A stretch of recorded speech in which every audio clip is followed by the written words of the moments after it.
तब कथमृतं तप्तजीवनं कविभिडीरितं कल्मषापहं श्रवणमंगलं श्रीमदाततं भुवि गृह्णन्ति ये भूरिदा जनाः।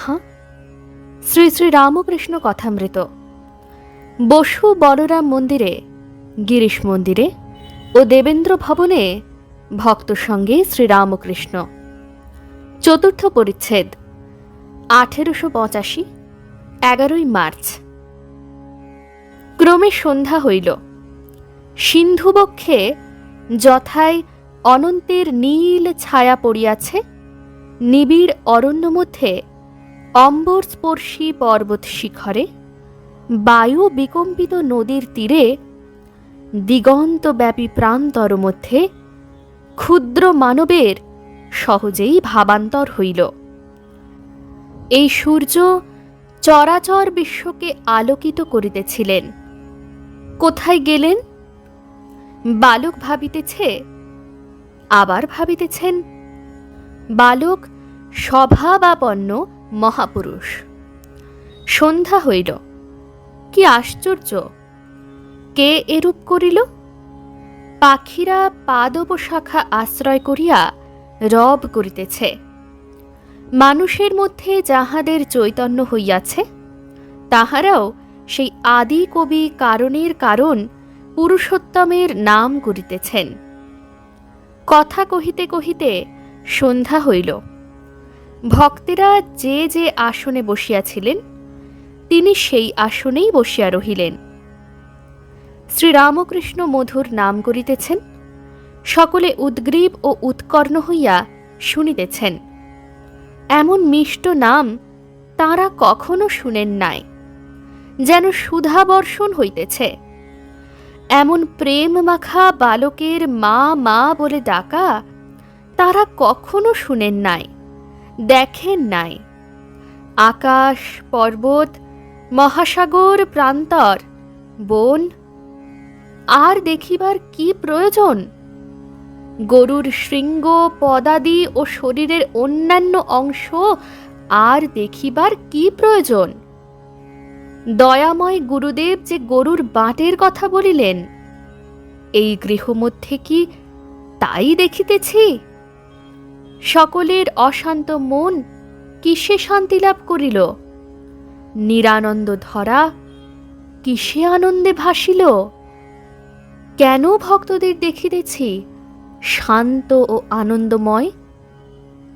এই প্রেমিক সন্ন্যাসী কি সুন্দর রূপধারী অনন্ত ঈশ্বর? এইখানেই কি দুগ্ধপান পিপাসুর পিপাসা শান্তি হইবে?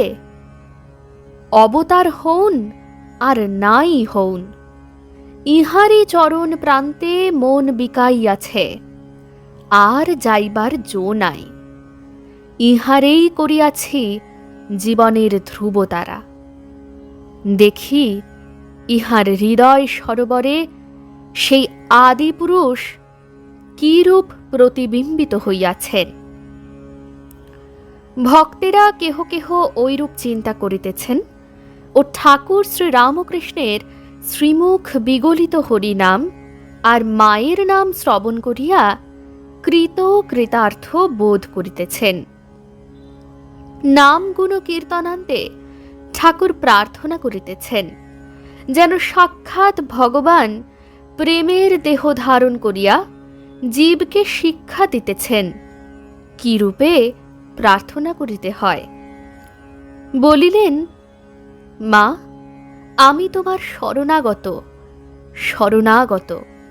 দেহ সুখ চাই না মা, লোকমান্য চাই না মা, অনিমাদি অষ্টসিদ্ধি চাই না মা।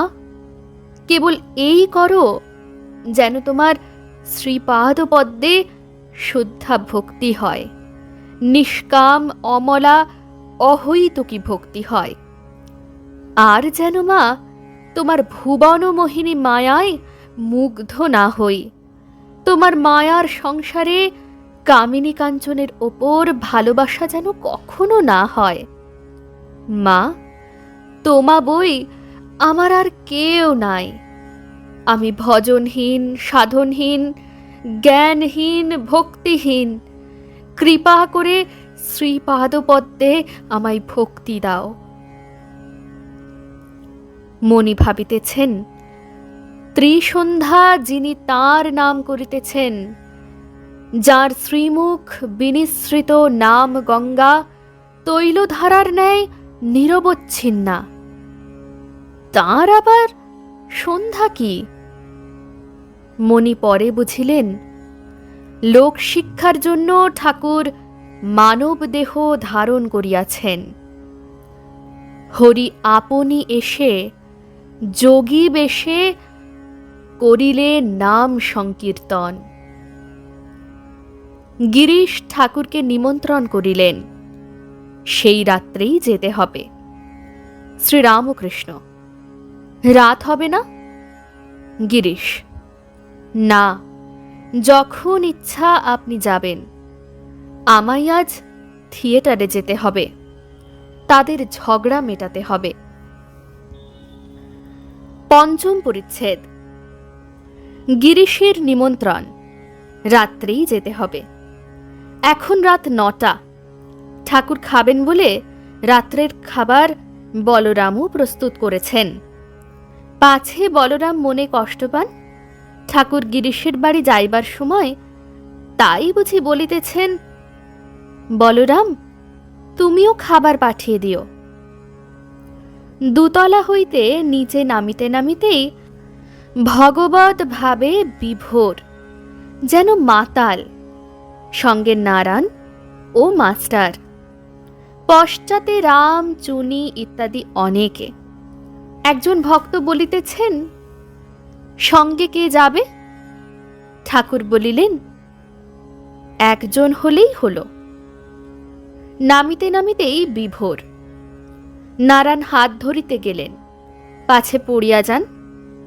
ঠাকুর বিরক্তি প্রকাশ করিলেন।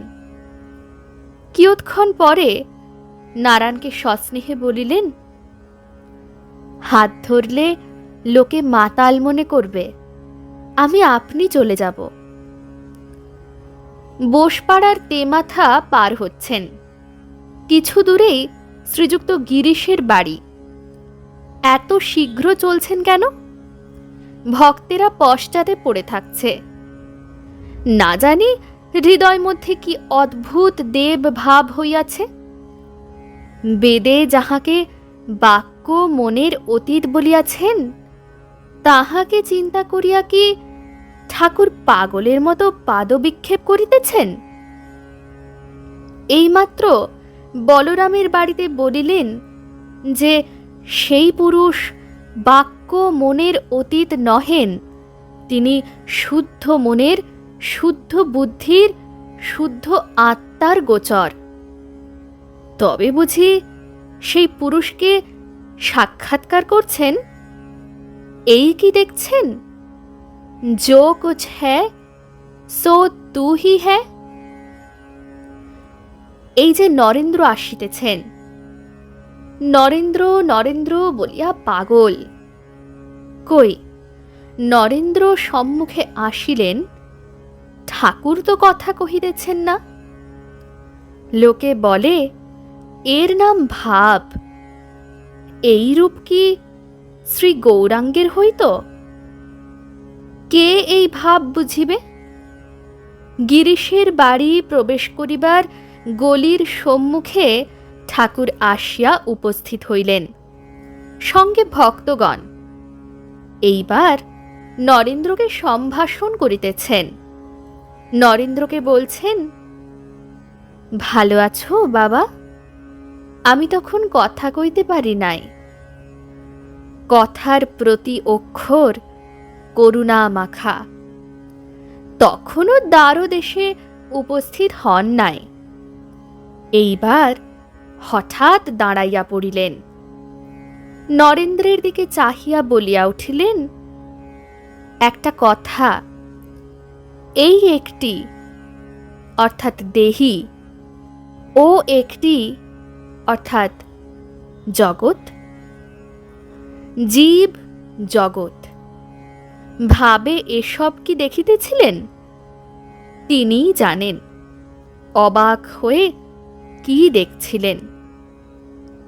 দু একটি কথা উচ্চারিত হইল, যেন বেদ বাক্য, যেন দৈববাণী, অথবা যেন অনন্ত সমুদ্রের তীরে গিয়াছি ও অবাক হয়ে দাঁড়িয়ে আছি, আর যেন অনন্ত তরঙ্গ মালোত্থিত অনাহত শব্দের একটি দুটি ধ্বনি কর্ণকুহরে প্রবিষ্ট হইল। ওং নিরঞ্জনং নিত্যম অনন্তরূপম ভক্তানুকম্পাধৃতবিগ্রহং বৈ ঈশাবতারং পরমেশমেঢ্যং তং রামকৃষ্ণং শিরসা নমামঃ। শ্রীরামকৃষ্ণ अर्पणमस्तु।